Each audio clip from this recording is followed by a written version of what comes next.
Amén, hermanos. Ayer estuve con Enzo y con Lucas, el hermano de él. Estuvimos en un concierto de dos bandas de Estados Unidos que son de rock cristianos, que vinieron, ¿no? La primera banda que tocó es una banda que escucho que me gusta. Bueno, la segunda banda, la banda principal, tocó después, un lunes, ¿no? Ayer un lunes. Y también una banda cristiana también, ¿no?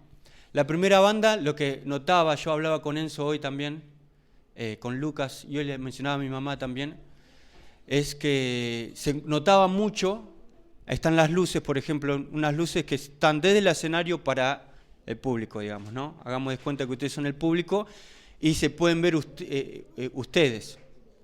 Y la persona que está acá, la banda, solamente le ve la silueta, no lo pueden ver bien. Pero están luces que están de allá atrás, que alumbran para el escenario y ahí podemos ver excelente. Están las luces, ¿no? Bueno, la primera banda la vi muy bien, o sea, pude ver bien las caras, todo, ¿no? La segunda banda, lo que le decía a Lucas y a Enzo, no, yo estaba como medio, me agarró una crisis, ¿yo? No le contaba a ellos, medio como que una desesperación porque no podía verlos, bien. No, encima el cantante creo que tiene rasta, ¿no? Tiene medio, hace un sentido de hip hop cristiano. No lo pude ver, ninguno, tocaron como más de una hora, más o menos, ¿no, Enzo? Y no pude verlas las caras. Y me agarró una desesperación, hermano, porque un detalle, ustedes dicen, bueno, ¿qué tiene que ver? Lo más importante es la música, no el audio, pero bueno, uno quiere ver a las personas que están adelante, ¿no? Y esto me llevaba, y lo llevaba con lo que ya compartí el jueves anterior, en la radio compartí acerca de que Pedro, una de las cosas que tuvo en el patio el sumo sacerdote, ¿se acuerdan que le dijo, Señor, te voy a seguir a donde quiera que vayas, Señor, voy a dar mi vida por vos? Jesús, voy a estar, mirá, los otros 11 te abandonan, yo voy a estar, yo voy a sacar pecho y voy a poner mi vida, voy a poner mi pecho por vos, ¿no? No, estoy parafraseando un poco, ¿no? Me conocen que hablo un poco a mi versión, pero en otras palabras, y Jesús que le dijo, antes que el gallo cante me negarás 3 veces. Y relacionaba esto que me pasó ayer en el concierto, que yo dije, bueno, me voy, y no enseñaron las luces para la última banda, que era la principal, supuestamente, no lo podíamos ver bien, pero Pedro pudo ver bien a Jesús. Dice que cuando los negó, y tiene que ver con esto, ¿no? Dice que la tercera vez, la criada que estaba ahí, pero vos hablás igual que el nazareno, vos hablás igual, vos sos idéntico a él. Maldijo, dice. Maldijo y ya se fue al extremo. La tercera vez dijo, te digo que no, mujer, que no conozco a ese hombre. Y antes que siga hablando, el gallo cantó, dice. Y dice que cuando cantó se acordó de las palabras, pero ¿cuándo se acordó? Cuando Jesús volteó la mirada y lo vio a Pedro. Y dice que Pedro estaba en el patio del sumo sacerdote, donde Jesús estaba ahí arrestado, interrogándolo a él, cuenta la palabra del Señor, y él salió afuera, ¿sí? Salió afuera del patio, imaginémonos, afuera, allá en la calle, y dice que lloró picroso. Eso es amargamente, un llanto amargo, que dice desgarrador, como si fuera una puñalada al corazón. Y yo relacionaba eso, ¿no? ¿Cuántas veces no lo vemos? No lo vemos a Jesús. Y como me decía un amigo, ¿no? Hablábamos hace 2 semanas, me decía acerca de la falla que tenemos, ¿no? Como ser humano, él y yo, todos podemos decir, sí, vamos a tomar un café toda la noche y vamos a hablar de todas las cosas que fallamos, ¿no? Y él me decía, pero amigo, nosotros pecamos, ¿no? Fallamos como lo estamos viendo, somos pecadores porque pecamos, decimos, pero la gracia de Dios es mayor, amén. Pero él decía, ¿cómo te va a ver Dios? ¿Cómo te ve Dios? ¿Cómo te va a decir? ¿Cómo te va a tratar el Padre? ¿Te va a acusar o te va a decir, vení, hijo? ¿Qué pasó? Háblame. Pero ¿saben cuál es la clave, hermanos? Esa es la gracia de Dios, ¿verdad que sí? Que el Señor nos mira así. Pero también la clave, ¿sabe cuál es? Que la palabra de Dios dice que Dios resiste a los soberbios y da gracia a los humildes. Cuando nosotros nos humillamos, ¿sí? Está bien, yo quiero la gracia, me encanta que el Señor me abrace, que yo sé que puedo entrar confiadamente, pero si yo no entiendo lo que Dios, la santidad de Dios, que Dios es justo, si yo no puedo ver la mirada completamente, ¿sí? Si no me encienden la luz y veo bien plenamente a Jesús, voy a tener un concepto erróneo. ¿Me siguen con esto, hermanos? Voy a ver superficial y no voy a poder darme cuenta que el Señor me perdona, que acepto el perdón de Dios, que acepto la gracia de Dios realmente, pero también entiendo quién soy yo, como le pasó a Pedro. Aunque la mirada de Jesús no sabemos, y como dijo un teólogo, un escritor acerca de ese relato, dijo, seguramente Pedro prefirió que Jesús lo regañe, que le diga con palabras audibles, le digo, mirá, cabezón, hiciste esto, te portaste mal, y no, pero fue algo mucho peor, porque no habló Jesús, sino que lo miró. Y yo compartía eso y lo relacionaba justamente, ¿no? Yo decía, bueno, con esto Dios me está hablando de alguna manera. Ayer a la noche, que no lo podemos ver, qué bueno que podamos ver a Jesús. Amén, hermanos, que podamos verlo al Señor. Esa mirada que no te condena, ¿sí? Es que es una mirada de gracia y de verdad. Como dice uno de los salmos, la gracia se derramó en sus labios. La gracia de Dios se derramó en los labios de Jesús. ¿Se acuerdan que vimos el martes anterior que la gracia se origina en el Padre, el flujo continuo es en Cristo y la aplicación y donde somos vivificados por la gracia es a través del Espíritu Santo? Amén, hermanos. Pero qué bueno que es entender que no podemos verlo como Pedro literalmente. No es que está Jesús acá y lo voy a ver literalmente. Pero cuando voy a la Biblia y cada vez que yo doblo mis rodillas, lo vas a encontrar. Lo vas a encontrar, hermanos. Amén. Para entender cómo estamos delante del Señor.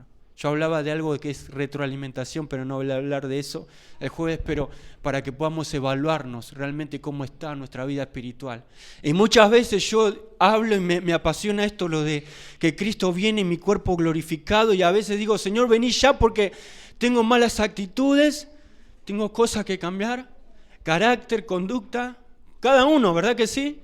Como dijo un pastor, decía, ¿quién puede levantar la mano y decir que es más pecador que yo, no? Y apareció una especie, todos somos pecadores, tenemos fallas, ¿sí? Pero qué bueno que podamos ir al trono de la gracia de Dios. Amén, hermanos. Voy a compartir lo que estuvimos viendo, la obra de la gracia. La gracia recobra para el hombre todo lo que fue perdido y mucho más. Decíamos en Romanos 5, todos estos pasajes nos hablan, 5, 15, 17, 20, 21, hasta donde dejamos, y dijimos que hay una recuperación total de la gracia de Dios, que era la gracia, un regalo de Dios no merecido. No merecemos, como decía la hermana, salir a evangelizar, no merecemos predicar, no merezco estar acá, no merecemos alabar al Señor. Él tiene decenas, trillones y millones de ángeles que le alaban. ¿Sí? Una canción que me gusta con Enzo, que nos gusta, en una parte dice, aún teniendo coros celestiales, que te dan gloria. Y nosotros cantamos tal vez 2 horas, 4 horas, a ver cuánto dan más, 4 horas, por ahí 1 hora en la semana que agarramos la guitarra o ponemos una alabanza, ¿no? Y más que eso no, pero allá día y noche, dice la Biblia que no dejan de decir, santo, santo es el Señor, los ángeles. Y dice que aún teniendo coros, esos coros celestiales, imagínate la entonación, imagínate la afinación, imagínate los mejores instrumentos, imagínate las melodías espirituales, hermanos angelicales, que no puedo captar ahora, pero quédate tranquilo cuando tengamos nuestro cuerpo glorificado y estemos allá, vamos a unirnos. Ahora nos unimos igual, ¿no? Pero dice el coro, aún teniendo eso, que te dan gloria a todo, inclinas tu oído tierno para escuchar nuestro clamor. Qué bueno, ¿no? Esa es la gracia.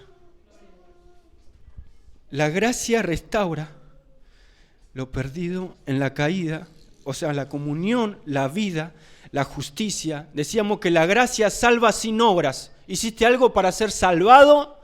No. Yo no hice nada y nada puedo hacer para que Dios me salve. No hicimos nada, pero sí la gracia obra con justicia. Por eso es legal esto. Decíamos que la gracia reina legítimamente.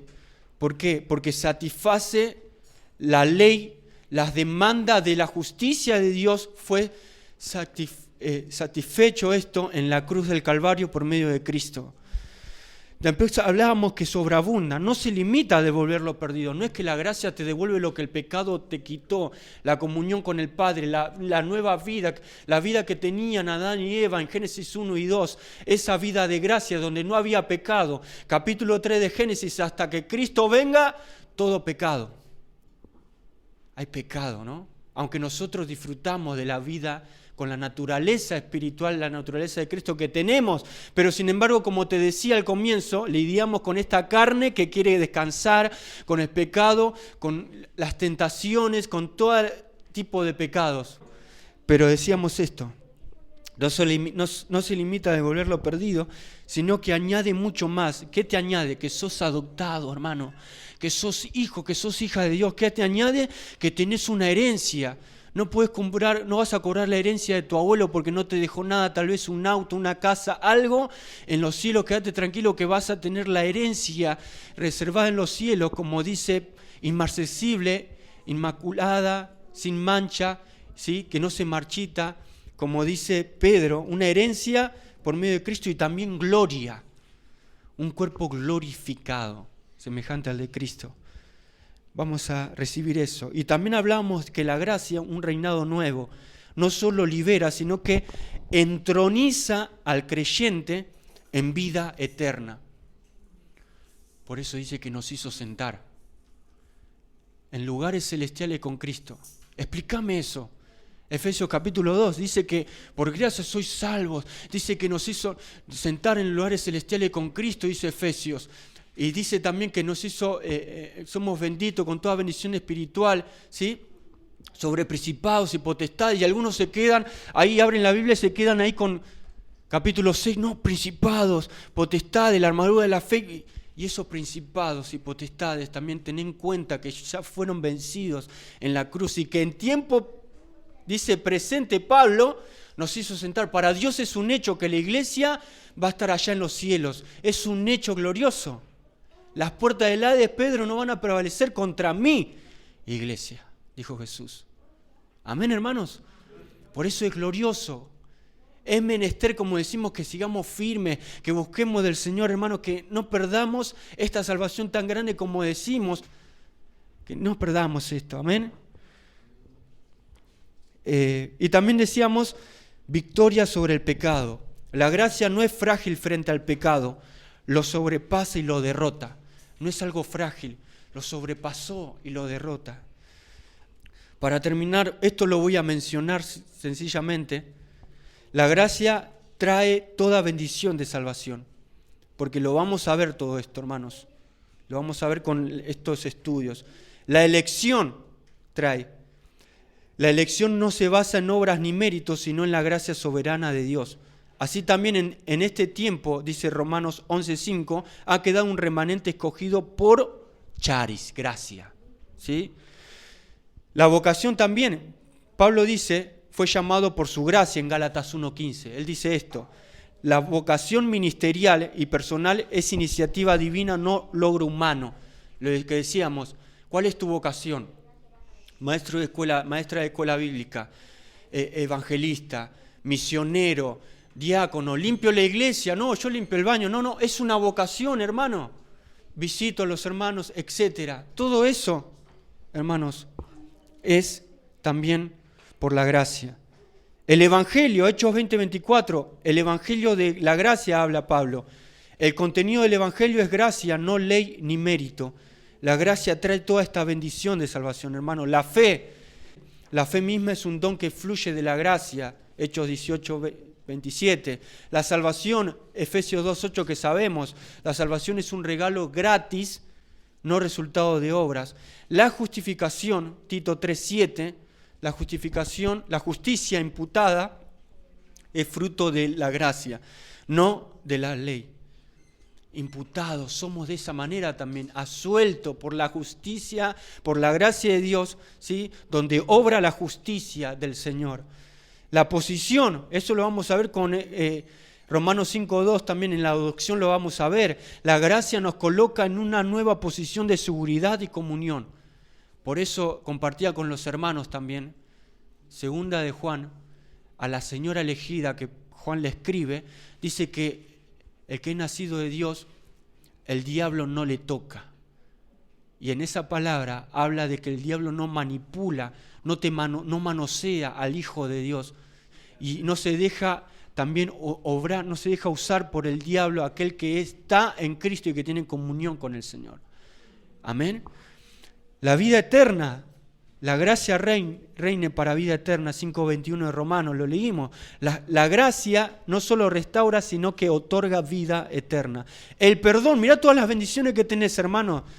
El perdón, Efesios 1.7, en quien tenemos redención según la riqueza de su gracia. El perdón fluye de la abundancia de la gracia. ¿Qué otra cosa tenés? ¿Qué otra bendición tenés? El consuelo y la esperanza. Dice, 2 Tesalonicenses 2.16, nos dio consolación eterna y buena esperanza por gracia. La exégesis de esto es que la gracia sostiene al creyente en medio de pruebas. ¿Cuántos son sostenidos? A pesar de lo que venga, como compartía Aldana. Mirá, aún en la incertidumbre, en las pruebas, sigo prevaleciendo porque la gracia de Dios me sostiene. Porque no es por mis méritos y por la gracia de Dios puedo prevalecer, tengo seguridad y como decíamos, la gracia de Dios nos sostiene. El poder espiritual, 2 Timoteo 2.1, dice, fortifícate en la gracia. En nuestra Reina Valera dice, esfuérzate en la gracia. Fortifícate. Sé fortificado, Timoteo, ¿en qué? En la gracia. Acá le dice que la gracia capacita y fortalece para la vida cristiana. Nos capacita, amén. ¿Qué más? Triunfo cristiano. 2 Corintios 12, 7 al 8. Bástate mi gracia, le dijo. ¿Qué le dijo eso el Señor? Tenía una enfermedad Pablo. Por su mano él le ponía las manos y sanaba, pero no podía ser sanado él. ¿Sí? Dios lo usaba con sanidades a este hombre, tenía todos los dones del Espíritu. El fruto del Espíritu era tangible en él. En los ministerios también. Hablo más que ustedes, Corintios, le dijo. Pero ¿qué pasaba? Le fue dado un aguijón, una enfermedad física para que él no se enaltezca sobremanera, porque era tremendo lo que tenía este hombre, usado tremendamente por Dios, y oró 3 veces y que aceptó la gracia de Dios. ¿Sabe cuál era la gracia de Dios? No, la gracia de Dios a veces te va a decir que no, y eso es gracia de Dios, porque el enemigo te puede disfrazar y te puede decir sí, dale, y Dios te dice que no, hermano, y eso es gracia de Dios. Amén.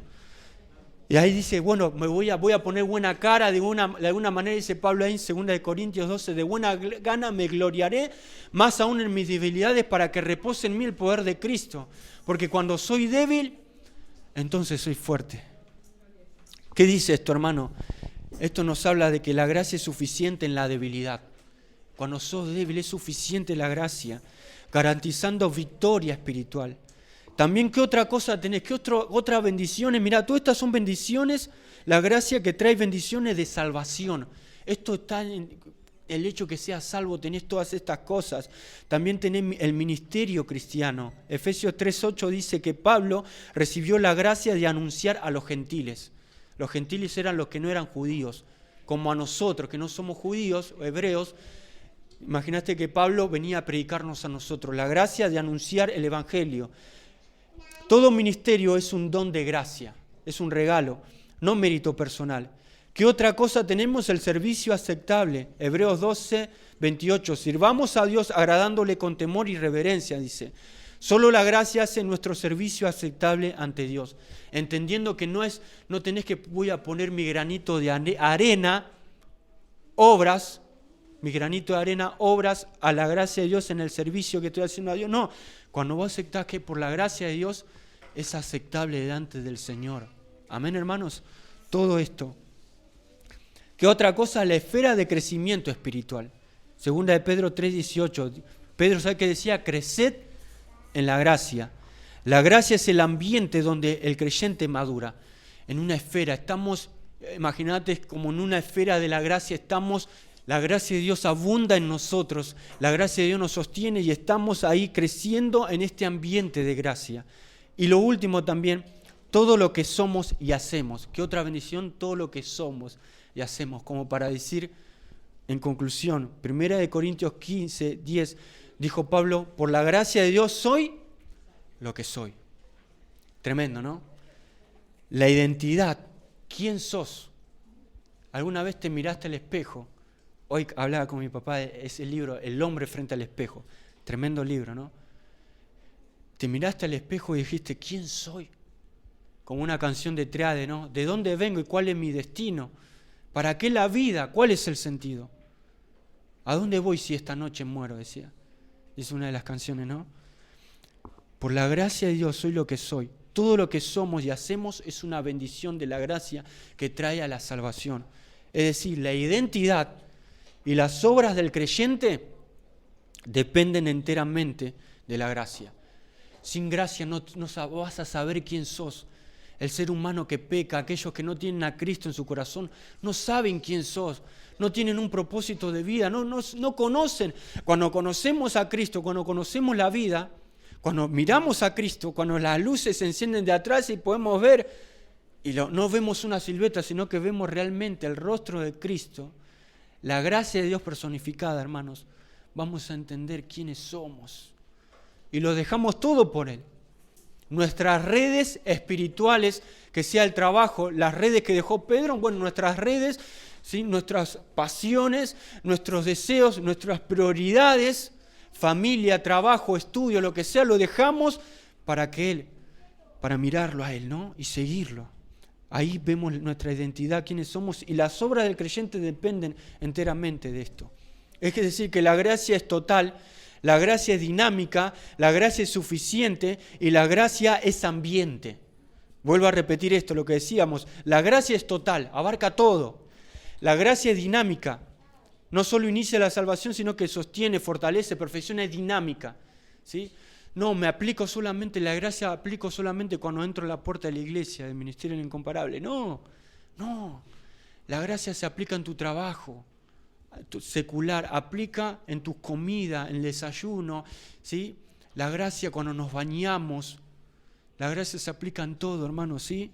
La gracia de Dios es dinámica, es total, es suficiente, todo lo que somos y hacemos está enraizado, ahí entretejido en la gracia de Dios, y es ambiente la gracia de Dios. El creyente vive, crece, sirve dentro de la esfera de la gracia. Salmo 92, plantados en la casa de Jehová, en los atrios de nuestro Dios, el justo florecerá en la presencia del Señor. Ahora vamos a ver, hermanos, rápido, así quiero terminar esto, los aspectos dispensacionales de la gracia. ¿Acá se ve esto? ¿Sí? Vayan buscando algunos, Éxodo 20, 24 al 26, Romanos 5, 20 al 21, 1 de Pedro 1, 13, Efesios 2, 7, Apocalipsis 4, 3 y otros, Apocalipsis capítulo 7, 9 al 14, Juan 1, 17, Romanos 5, 20 al 21 y también 2 de Corintios 5, 19. Pero digo esto, los aspectos dispensacionales, cuando hablamos de esto hablamos de tiempo, dispensación, ¿sí? Tiempo de la gracia. La gracia como favor inmerecido de Dios no es un principio limitado a una sola época, a eso estamos diciendo. No es que solamente pasado o futuro, sino el hilo conductor de toda la historia de la salvación. El hilo conductor, la gracia. Exegéticamente, hablando en términos de la Biblia, ¿no? Lo que hablamos acá, se manifiesta en tres dimensiones: pasado, futuro y presente. Pusimos pasado, futuro y el presente, en vez de pasado, presente y futuro, y ahora lo vamos a ver. Vamos a ver estas dos primeros, ¿no? En cuanto al pasado, hermano, nunca ausente. La gracia no fue ausente nunca. La gracia siempre estuvo presente en el trato de Dios con pecadores. Se ve en el sistema sacrificial del Antiguo Testamento. Vamos a leer estos dos textos. Éxodo 20 al 26 y Romanos 5, 20 al 21. Bueno.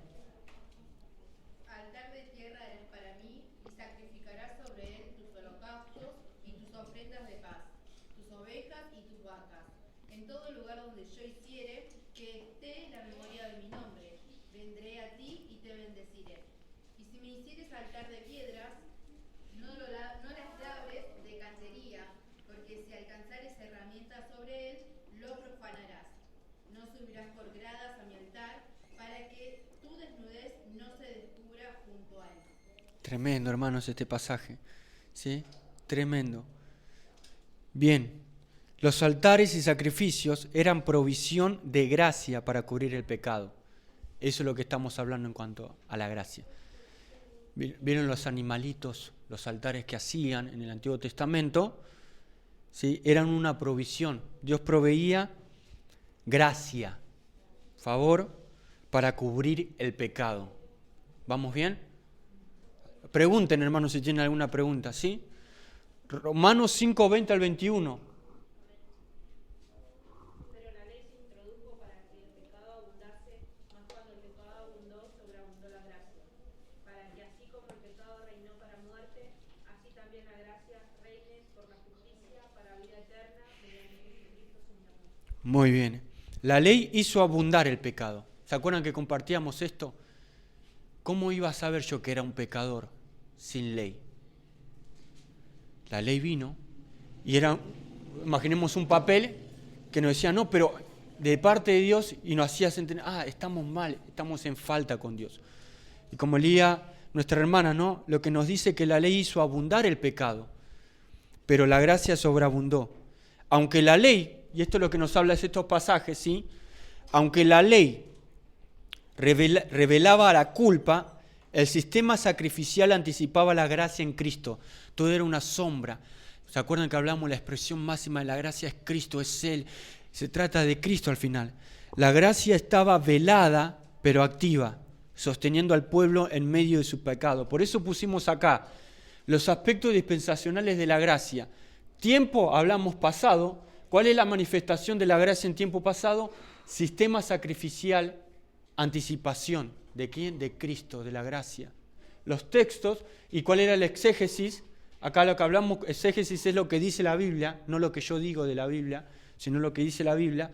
La gracia estaba velada, ¿sí? De alguna manera, pero activa. Velada, en parte, pero activa. ¿Se entendió, hermanos, esto? Buenísimo. En cuanto al futuro, vamos a ver ahora, hermanos. En cuanto al futuro, nunca ausente también. Como en el pasado y ahora en el futuro, nunca ausente. La gracia seguirá siendo el principio de salvación y comunión con Dios cuando estemos allá en la eternidad también. ¡Wow! También allá, ¿sí?, estará presente la gracia. Vamos a leer 1 de Pedro 1:13, acá tenemos varios pasajes. Después Efesios 2:7.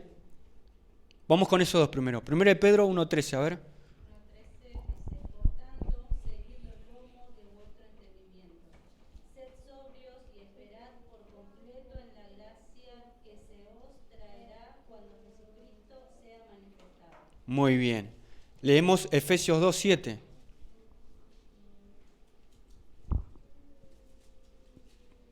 Para mostrar en los siglos venideros la abundante riqueza de su gracia, en su bondad para con nosotros en Cristo Jesús. Muy bien. Y también ya leemos también Apocalipsis 4:3, 1 y después 4:3 y después 7:9 al 14. Apocalipsis 7:9 al 14.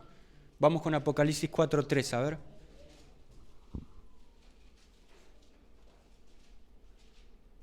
El aspecto del que estaba sentado era semejante a piedra de jaspe y de cornalina, y había alrededor del trono un arco iris semejante en aspecto a la esmeralda. ¿A dónde va? ¿Ese cuál es 4:3? Sí.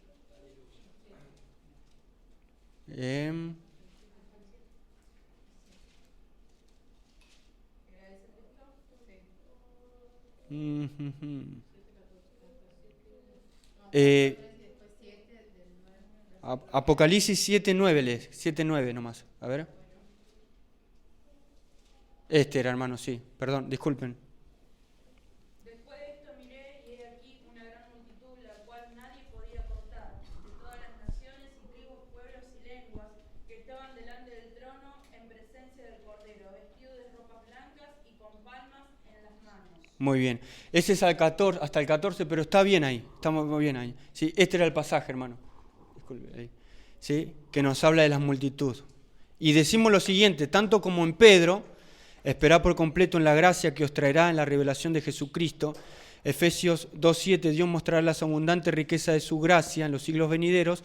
Y en Apocalipsis también nos habla acá en capítulo 7, la multitud que está allá en la eternidad. Y hablamos de esto, hermanos. En Apocalipsis vemos la visión celestial muestra multitudes lavadas en la sangre del Cordero, testimonio eterno de la gracia. Eso es lo que nos dice. ¿Cuál es la exégesis? Y ahí voy con el cuadro. La gracia no se agota en la cruz, ni en la vida presente. Será la melodía eterna de la gloria. ¿Sabías que vamos a cantar? Cuando cantamos vamos a cantar también de la gracia de Dios. Como dice una famosa cortina de Hablando de ti. No, pero vamos a cantar.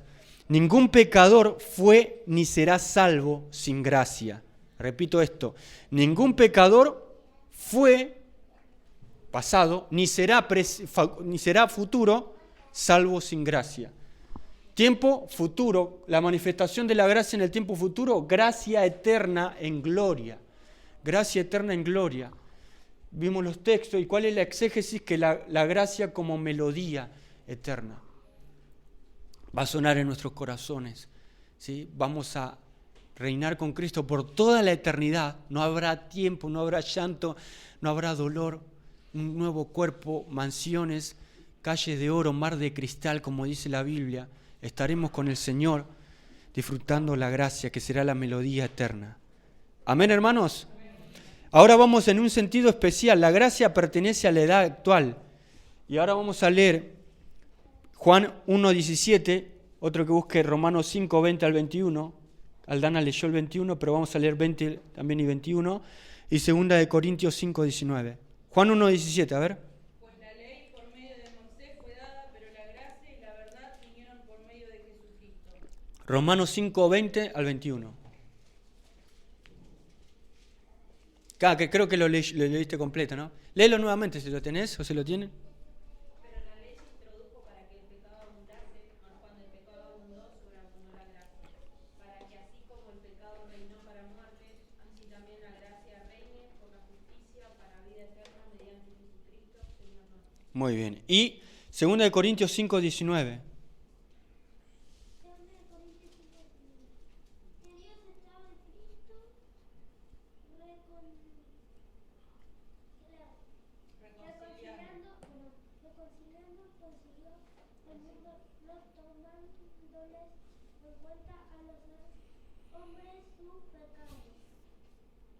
Muy bien. ¿Y nos encargó?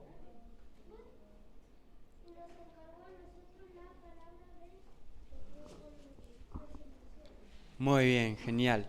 Vieron, la ley fue dada por Moisés, pero la gracia y la verdad vinieron por Jesucristo. La gracia reina por la justicia, leía Aldana, ¿no?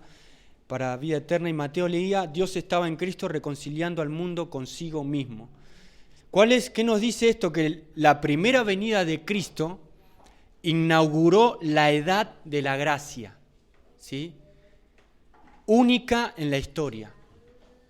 Vimos en pasado. Velada, pero activa en pasado, la gracia. Sistema sacrificial anticipando la gracia histórica y única que estamos viendo ahora, que es en Cristo, la edad de la gracia. Acá la gracia se revela plenamente en la cruz, claro, en Cristo. Es pleno. No como sombra, no como en el pasado, ni promesa. Ni promesa como en tiempo futuro. ¿Se entiende? No, acá plenamente, sino como realidad encarnada y aplicada por el Espíritu Santo. Por el Espíritu Santo nosotros podemos vivir esto, ¿no? Y aplicar la gracia que es en Cristo. Por eso vemos en tiempo presente manifestación de la gracia, edad de la gracia en Cristo. En Cristo, los textos que vimos y la exégesis, gracia plena y única. En Cristo, tiempo presente, disfrutamos de una gracia plena, total, completa y es única, no tiene precio, es única. Amén, hermanos. Por eso decíamos en síntesis, pasado, la gracia estaba presente en el Antiguo Testamento, anticipada en sacrificios y promesas.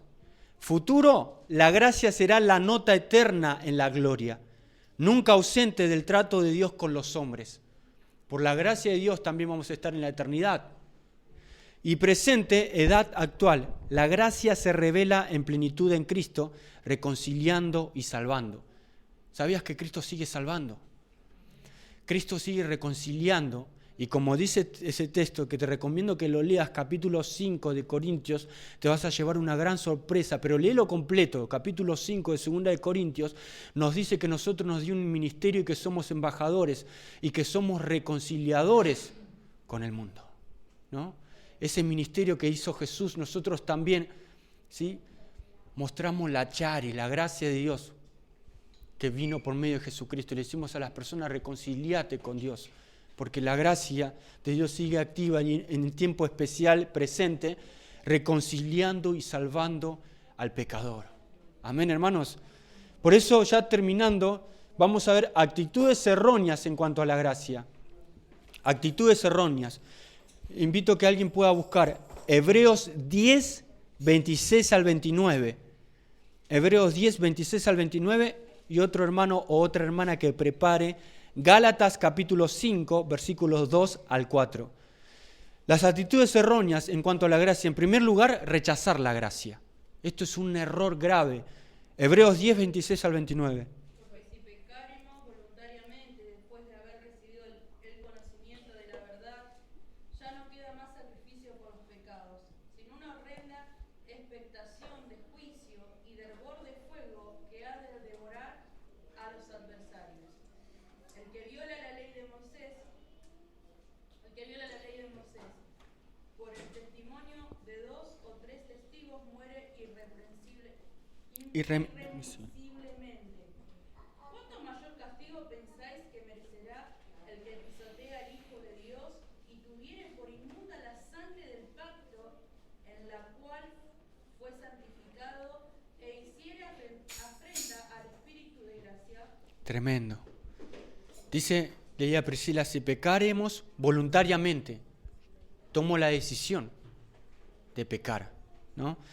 Después de haber recibido el conocimiento de la verdad, de conocer, dice, ya no queda más sacrificio por los pecados. O sea, ya estás pisoteando, o sea, entendiendo esto, conocer la verdad, conocer lo que es la gracia en su magnitud en Cristo, pero me alejo de la gracia, o sea, me aparto, rechazo la gracia y peco voluntariamente. Lo que está diciendo es esto, rechazar la gracia es despreciar el único sacrificio válido. 2 puntos, Cristo. Es rechazar a Cristo. El autor advierte acá que tal rechazo es equivalente, es igual a pisotear al Hijo de Dios. Estás pisando a Cristo. Estás pisando la cabeza, o sea, estás despreciando a Cristo. Eso es lo que le está diciendo a los hebreos, ¿no?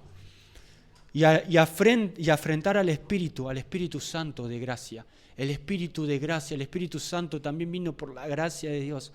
Y como hemos compartido, por el Espíritu podemos vivir esta plenitud, la gracia de Dios, ¿sí? Por eso, hermanos, ¿cuál es la actitud errónea acá? Incredulidad deliberada que desprecia la obra redentora. Decíamos, ¿cuál es esto que compartíamos? Rechazar la gracia es un error. ¿Y cuál es esta actitud? Incredulidad deliberada que desprecia la obra redentora, que ya no me quiero arrepentir, o sea, ya no, sin retorno, conociendo, no, despreciar la gracia del Señor. Eso es lo que habla, ¿sí? Y estamos en ese tiempo, hermanos, en esos últimos tiempos donde hay personas así, que no quieren, ¿no? Desprecian la gracia. Gálatas 5, 2 al 4, ¿cuál es otra actitud errónea? Sustituir la ley por la gracia. A ver qué nos dice. He aquí yo, Pablo, os digo que si os circuncidáis, de nada os aprovechará Cristo. Y otra vez testifico a todo hombre que se circuncida, que está obligado a guardar toda la ley. De Cristo os desligasteis los que por la ley os justificáis. De la gracia habéis caído. Tremendo. En una versión dice, los que buscan la rehabilitación por la ley, los que buscan ser rehabilitados por la ley de Moisés. Pablo le escribe a unos hermanos que estaban con la ley, que querían volver con la circuncisión, los judíos, volver a judaizar, siendo que Pablo le dice, le prediqué como si Cristo lo vieran ahí, estuvieron en el Gólgota y querían volver a eso, ¿no? Y acá les dice, lo que buscan la rehabilitación por la ley han roto con el Mesías, o sea, han cortado el pacto con el Mesías, el nuevo pacto en Cristo ya lo cortaron, ¿no? No quieren ese testamento con Cristo, no quieren el testamento que está por desaparecer, como dice el de Hebreos, el escritor, y dice, han caído en desgracia. Lo contrario de la gracia es que el mundo vive en desgracia. Ser un desgraciado, hermanos. Eran desgraciados porque no estaban, querían desligarse del Señor, como leía Nuria. Si os circuncidáis, de nada os aprovechará Cristo, de la gracia habéis caído. ¿Cuál es la exégesis de esto? Los judaizantes querían reemplazar la gracia con la ley como método de justificación. La gracia con la ley. Obras. Pablo afirma que quien busca justificarse por la ley queda separado de Cristo. Cristo dice, no, nos vemos, amigo. Ya está, te desligaste. ¿Cuál es la actitud errónea a esto? Confiar en obras en lugar de la gracia. Lo que estuvimos viendo. Confío en mis méritos, en mis obras, sectas y religiones, cuan testigos de Jehová, cuan mormones, catolicismo y todas las sectas que te imagines y demás. Ese es el error.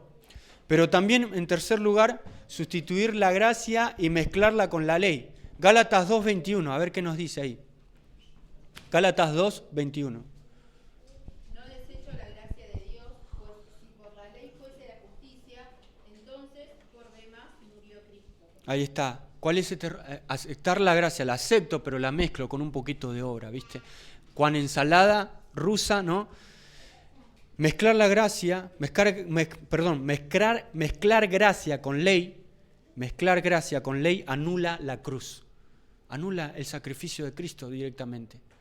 Sí, hermanos, Pablo denuncia la incoherencia de quienes aceptan la gracia pero añaden requisitos legales.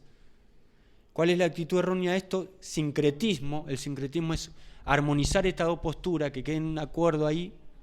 Sincretismo entre gracia y obras que vacía el evangelio de su poder. No hay buenas nuevas entonces, no hay cruz, no hay evangelio, no hay fe, no hay vida cristiana, no hay nada si mezclas la gracia de Dios con requisitos legales, con ley.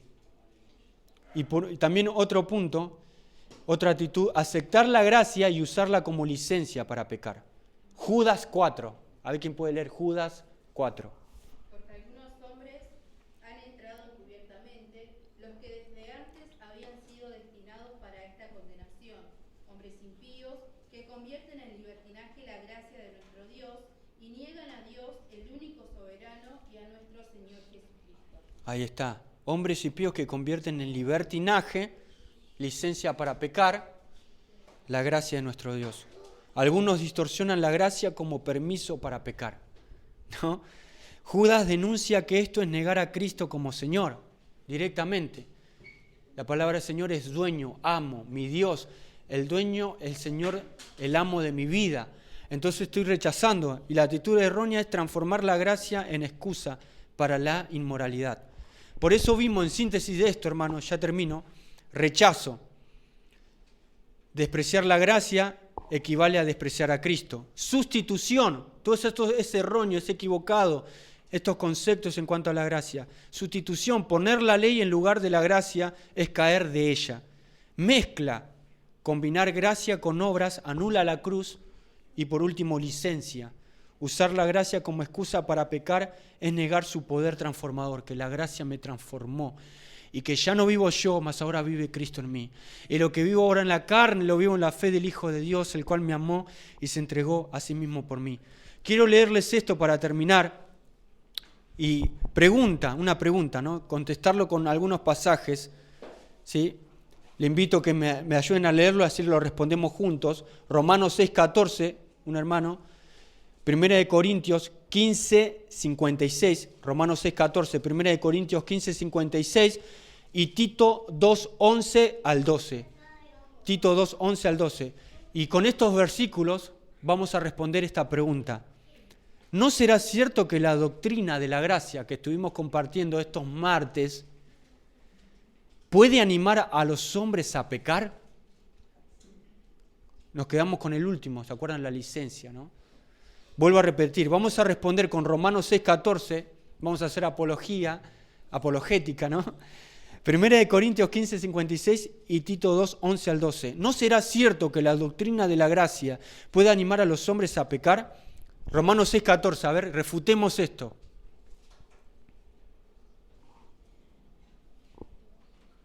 Porque el pecado no se enseñoreará de vosotros, pues no estáis bajo la ley, sino bajo la gracia.